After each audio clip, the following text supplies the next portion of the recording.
Hello po sa inyong lahat mga ka-crypto. Ako po si Pinoy Crypto Trader at sa video na ito ay atin pong pag-uusapan ang tungkol sa balitang ito kay Cardano kung saan ay meron pong isang analyst ang naglabas ng kanyang prediction dito kay Cardano na aakyatin daw po nito ang presyong $0.75 pero sa isang kondisyon. Kaya yan, meron pong isang kondisyon na kailangan na ma-meet ni Cardano para umakyat sa ganitong presyo, $0.75. Pero kung pag hindi po nito na-meet ang kondisyon na ito ay hindi po ito mangyayari. Kaya yan po ang ating pag-uusapan sa video na ito. Pero bago po tayo magpatuloy ay nais ko lamang po munang bigyang linaw ang aking disclaimer kung saan ang nilalaman po ng video na ito ay hindi po ito isang financial advice. For education and information purposes lamang po ang layunin nito. Maliban po dito ay nais ko na rin pong magbigay babala na wala pong kahit anumang group chat ang Pinoy Crypto Trader. Yan, sabi po rito ay popular altcoin Cardano can witness a significant rally by the end of the year if it crosses a significant resistance level. Yan. May sabi rito ay ang napakasikat na altcoin na si Cardano or si ADA ay maaaring magkaroon ito ng malaking pag-angat sa kanyang presyo bago magtapos ang taon na ito. Yan, basta magagawa niyang basagin ang isang napakatigas na resistance level. Kaya yan, the cryptocurrency market has been on bullish trajectory in recent weeks. Ayan, kung mapapansin po natin itong mga nakalipas na linggo ay ang cryptocurrency market ay nagsisiakyatan at marami pong mga nagdulot dyan at karamihan po sa mga ito ay mga fundamental events, mga balita, yung mga news breaking na mga balita. Kaya, ayan, buoyed by a new wave of retail and institutional involvement. Ayan nga, institutional involvement. Yan po yung mga filing ng mga ETF. Ayan, ni Bitcoin, Ethereum, yan yung mga nagdulot sa bullish trajectory ng mga crypto market nitong mga nakalipas na linggo. Amid the rise, Cardano has excelled, chalking up nearly 50% gain in the past months. Kaya yan, isa po si Cardano sa mga nagpakita ng magandang pag-angat dito sa cryptocurrency market, sa mga altcoins, sapagkat nagkaroon po siya ng 50% gain nitong nakalipas na buwan. However, according to widely followed crypto analyst Ali Charts, there could be more to come for other investors. Ayan. Ayun po kay crypto analyst na si Ali Charts. Ayan, ay marami pang ipapakita na magandang performance si Cardano sa mga investors. In a recent update, the experienced trader shared a setup underlining ADA's path to achieving a new yearly high, even as far as $0.75. Kaya yan, $0.75. Kaya siya po yung analyst, si Ali Charts, ang nakapagsabi na marami pang magandang ipapakita si Cardano sa kanyang mga investors. Marami pa siyang meron pa siyang natitirang mga bullish momentum dito. Yan, para ma-achieve ang new yearly high na yan hanggang sa presyong $0.75. Put more simply, ADA must record a 90% increase over the next 6 weeks to match such a bold prediction. Kaya yan, kailangan daw po na magkaroon ng 90% na increase si Cardano dito sa next 6 weeks, 6 na linggo. Ayan, para magkatotoo ang bold prediction dito ni Ali Charts. Kaya admittedly, an increase of that size would not be easy to come by without an asset breaching major resistance levels. Yan na nga yung isang condition dito. Hindi raw po madaling ma-hit ni Cardano yung presyong $0.75 kung pag hindi niya magagawang basagin yung mga major resistance levels, yung mga nakaharang sa itaas para makaakyat ang presyo ni Cardano.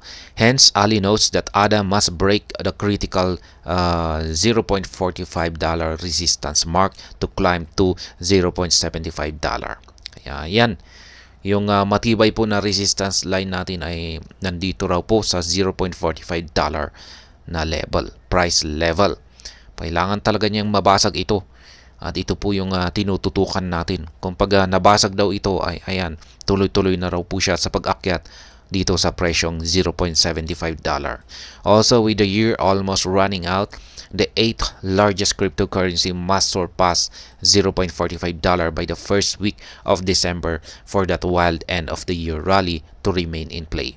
Ayan, kasi sabi po kasi ni Ali Charts, ni Ali, ay makakamit daw ni Cardano ang $0.75 na market price bago magtapos ang taon na ito. Kaya ayan, nauubos na yung oras. Ayan, malapit na tayo sa sunod na taon. Kaya ayan, kailangan daw na mabasag ni Cardano ang resistance line na 0.45 yan sa unang linggo ng December. Ayan. At kung pag nangyari yan ay mataas yung kanyang pag-asa or posibilidad na akyatin ang $0.75. Pero kung pag hindi pa rin niya ito nababasag, hindi pa rin niya nababasag ang kanyang critical na major resistance line dito sa 0.45. Yan, sa unang linggo ng December ay medyo mukhang alanganin na tayo. Kaya yan, yet such an outcome is not impossible according to the analyst. Specifically, Ali Charts mentioned that ADA's current consolidation phase mirrors a similar period for the asset between 2018 and 2022 but without the COVID-19 crash. Kaya yan, isa na rin po ito sa basihan ni Ali. Sabi niya ay meron daw ginagaya na galaw si Cardano nitong nakalipas na mga taon. Yan, meron siyang kaparehong galaw ng mga taong 2018 hanggang 2020. Kaya yan, hence, ADA investor may enjoy a mouth-watering yearly close if history is anything to go by. Kaya yan, sabi niya rito ay mag-i-enjoy daw ang mga Cardano investors at saka mga holders. Ayan, kung pag naulit yung pangyayari na ito or yung galaw ni Cardano. Kaya ayan po yung actual na post ni Ali dito sa kanyang X handle. Ayan yung kanyang chart po rito. Ayan, ito po yung kanyang prediction. Ayan, kitang-kita po natin dito yung kanyang mga resistance line. Ayan. Ito po yung naulit na sinasabi niya, mga taong yan, linagyan po niya rito. Ayan, magkamukha nga. Ayan, yung nandito. Tsaka dito. Mas malaki nga lang yung nandito sa ating pinakakaliwa. Tsaka rito. Kaya pag tinitignan natin talagang magkamukha nga yung mga galaw ng mga candlesticks.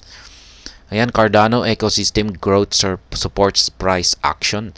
As many experienced traders acknowledge, fundamentals play a key role alongside technical analysis in predicting the future value of an asset. Right now, though, ADA seems to have both catalysts in its favors.